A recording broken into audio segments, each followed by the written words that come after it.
Hi, I'm Walter Salema with Expandable Software's customer support team. Today, we're going to be looking at the Expandable Ops Mobility app using a standard Samsung Galaxy tablet. The Ops Mobility app was designed specifically for manufacturing personnel to be able to perform shop floor type transactions without being tied to a desktop or a laptop computer. In this demo, we'll log into the app, take a poke around and look at all the modules that are available, and then dig down deep into two of the modules. So let's get started. Since the program has been developed as an app, we'll find it behind the Apps icon on our Android tablet. From the list of apps, we'll select the Expandable icon, which brings us to the login screen.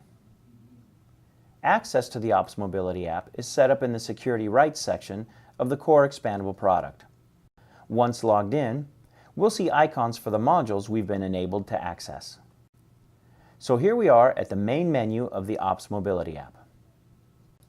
The round icons we see represent transactions and utilities, while the squarish icons represent the inquiries.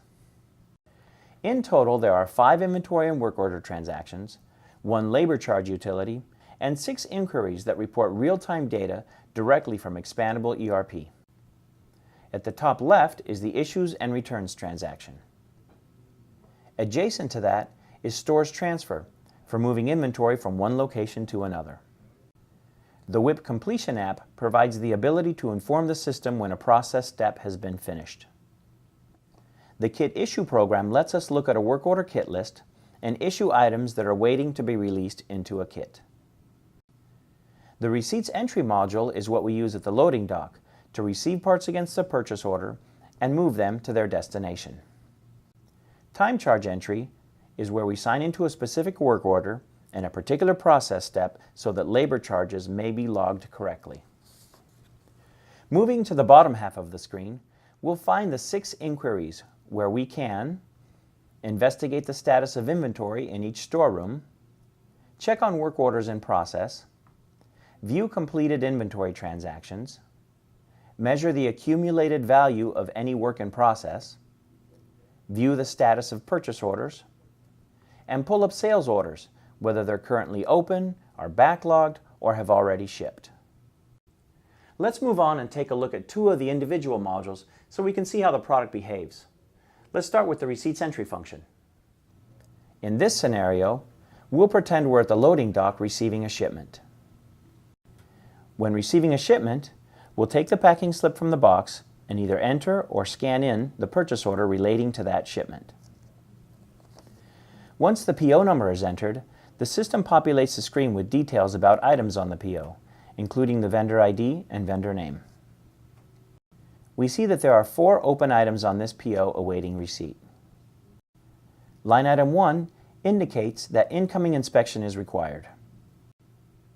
If we click on the Action Type field, we get the pick list of valid options for routing this shipment. In this particular case, we'll just leave it as it is and move on to line 2. The system is telling us the order on line 2 is for 1,000 parts, but in this case, let's pretend we're accepting a partial shipment and enter the receipt of 60 pieces. Here we have the option of adding the lot number or manufacturing lot ID if required, and in this case, the system is guiding me to place the items in finished goods onto shelf 5. If this item was a return, we would have the option of entering a reason code, and I might also have a reference code to add at the bottom. At this point, we'll simply press Save to receive our items into inventory. Now let's walk through the process of pulling components from inventory into a work order. We'll start by opening the Kit Issue module and scanning the job ID into our device. The system returns with information related to that particular job. We can see here that this job involves building an assembly with part number TX1005. We'll be issuing to Operation 10 of this work order, which is to cut, assemble, and crimp the assemblies.